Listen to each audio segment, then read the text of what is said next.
तो आज Xiaomi ने अपना एक नया फोन लॉन्च कर दिया Mi 11 Lite एंड ये फोन सच में आपको काफी ज्यादा लाइट मिलता है, मतलब सच में काफी ज्यादा लाइट मिलता है। एंड इस फोन का डिजाइन भी मेरे को पर्सनली काफी ज्यादा पसंद आया। मतलब इस फोन को लेने के दो ही रीजन बैठते हैं, एक तो इसका डिजाइन, दूसरा भाई आपको light weight plus slim phone आपको ये मिलता है। तो आज की इस वीडियो के अंदर हम लोग Mi 11 Lite को हल्का फुल्का सा कंपेरिजन भी करने वाले, Redmi Note 10 Pro या Pro Max आप लोग जो भी मान लो, तो इन दोनों फोन का हम लोग कंपेरिजन करने वाले हैं एंड बताने वाले हो कि कौन सा आप लोग के लिए ज्यादा वैल्यू फॉर मनी या फिर कौन सा आप लोग के लिए बढ़िया फोन रहने वाला है।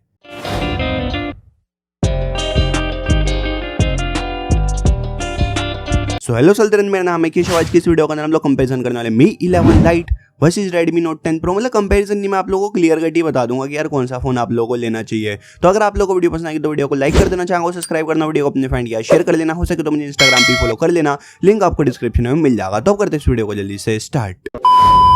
तो सबसे पहले मैं आप लोगों को Mi 11 Lite की स्पेसिफिकेशन बता देता हूं। सबसे पहले शुरुआत करते हैं डिस्प्ले एंड डिजाइन से। तो इधर आप लोगों को 6.55 इंचेस का AMOLED पैनल मिलता है। इधर आपको 90 हर्ट्ज का रिफ्रेश रेट मिलता है। बाकी इधर आपको फुल HD प्लस का पैनल मिलता है। पंच होल वगैरह मिल जाती है। बैक साइड में आपको 3 कैमरे मिलते हैं एंड जो आपको बैक मिलते हैं ग्लास की मिलती है। वहीं बात करते हैं कैमरे की, जैसा आपको पता है इस फोन में आपको बैक साइड में 3 कैमरे मिलते हैं, 64 megapixel plus 8 megapixel ultra wide plus 5 megapixel macro shot के लिए। इधर आप लोग 4K रिकॉर्डिंग कर सकते हो। वहीं बात करते हैं सेल्फी की, तो इधर आपको 16 मेगापिक्सल की सेल्फी मिलती है।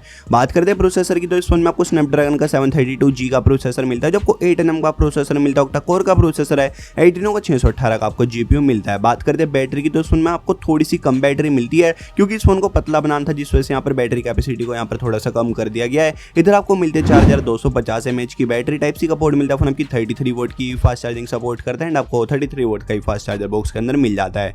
बात करते हैं फोन के कुछ एक्स्ट्रा फीचर्स की, तो इधर आप लोगों को 3.5mm का जैक नहीं मिलता है। इधर आपको डुअल स्पीकर मिल जाते हैं। इधर आपको साइड माउंटेड फिंगरप्रिंट स्कैनर मिल जाता है। इधर आपको फेस अनलॉक ऑप्शन मिल जाता है, बेसिक सारे सेंसर मिल जाते हैं, IP53 की रेटिंग मिल जाती है। इधर आपको हाइब्रिड स्लॉट मिलता है, UFS 2.2 का स्टोरेज टाइप मिलता है, LPDDR4X आपको रैम टाइप मिलती है, गोरिल्ला ग्लास 5 की प्रोटेक्शन मिल जाती है, 240 हर्ट्ज का टच रिस्पॉन्स रेट मिल जाता है। इस फोन का वेट आपको मिलता है 157 ग्राम का, तो भाई काफी हल्का फोन आपको ये मिलता है। एंड थिकनेस की बात की जाए तो इधर आपको 6.8mm की थिकनेस मिलती है। बाकी इधर आपको HDR10 का भी सपोर्ट मिलता है।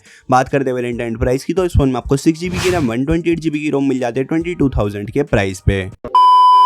तो अभी अगर आप लोगों को ये जानना है कि भाई आपको Redmi Note 10 Pro लेना चाहिए या फिर आप लोगों को Mi 11 Lite लेना चाहिए, तो मैं बोलूँगा आपको ज़्यादा वैल्यू फॉर मनी मिलता है Redmi Note 10 Pro। एंड मैं होता तो भाई मैं खुद मतलब मैं तो बाय कर ही चुका Redmi Note 10 Pro, बट मेरे को Mi 11 Lite भाई मतलब क्यों एग्जिस्ट करा मैं ये सोच रहा हूँ। मतलब इसकी जरूरत नहीं थी इस फोन की, मतलब इससे बढ़िया फोन आपको Redmi के ही मिल जाते हैं। Redmi Note 10 Pro Max देख लो, Redmi Note 10 Pro देख लो, जिसमें आपको 120 हर्ट्ज का रिफ्रेश रेट में मिल जाता है। Redmi Note 10 Pro के अंदर या Pro Max की बात कर लो, उधर आपको 4 कैमरे मिलते हैं। हाँ माना डेप्थ सेंसिंग का मिलता है वो एक और, बट कोई बात नहीं, मतलब ठीक है, देखने में तो 4 मिलते हैं। डिजाइन उस फोन का भी कोई बेकार है नहीं।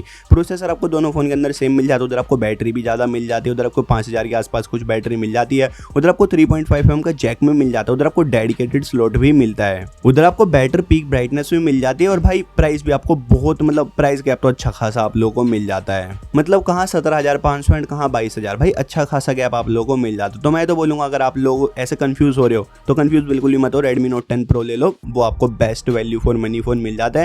Mi 11 Lite उन लोगों को सजेस्ट करूंगा जिनको मतलब जिनकी प्रायोरिटी हो कि भाई मेरे को पतला फोन चाहिए, हल्का फोन चाहिए एंड दिखने में अच्छा चाहिए। अगर आप लोग ये 3 प्रायोरिटी है, पतला, हल्का एंड दिखने में अच्छा, तो आप लोग Mi 11 Lite को ले सकते हो। अदरवाइज मैं Mi 11 Lite को वैल्यू फॉर मनी तो बिल्कुल भी नहीं बोलूंगा। एंड मैं ये बोलूंगा कि इतना कोई भाई ये मतलब बड़ा रीजन नहीं है यार, मतलब किसी भी बंदे के लिए इतनी बड़ी थोड़ी ना प्रायोरिटी होगी कि उसके चक्कर में वो 5-7 हज़ार रुपये एक्स्ट्रा पे करेगा। मतलब समझ नहीं आ रहा मुझे।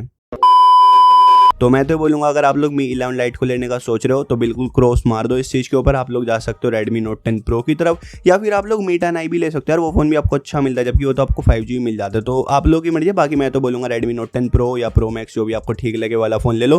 Mi 11 Lite को आप लोग बिल्कुल स्किप कर दो। तो अभी आप लोग मुझे कमेंट सेक्शन के अंदर अपनी राय बताओ कि भाई आप लोग मेरी बात से सहमत हो या नहीं हो, या फिर आप लोगों की स्टिल प्रायोरिटी है Mi 11 Lite, मतलब आप लोगों की प्रायोरिटी आती है पतला हल्का फोन एंड दिखने में अच्छा फोन। यार दिखने में Redmi Note 10 Pro भी कोई बेकार फोन नहीं है एंड ऐसा कोई भारी फोन भी नहीं है, ना इतना कोई मोटा फोन है। तो मेरे को नहीं लगता कोई भी वैलिड रीजन है Mi 11 Lite के पास। बाकी सबकी अपनी अपनी राय होती है, तो आप लोग मुझे कमेंट सेक्शन के अंदर अपनी राय बता सकते हो। एंड अगर आपको वीडियो पसंद है तो वीडियो को लाइक कर दो, चैनल को सब्सक्राइब कर दो, वीडियो अपने फ्रेंड के शेयर कर दो, हो सके तो मुझे इंस्टाग्राम पे फॉलो कर लो। बाकी मिलते हैं कल की किसी बड़ी वीडियो के अंदर, तब तक के लिए बाय बाय।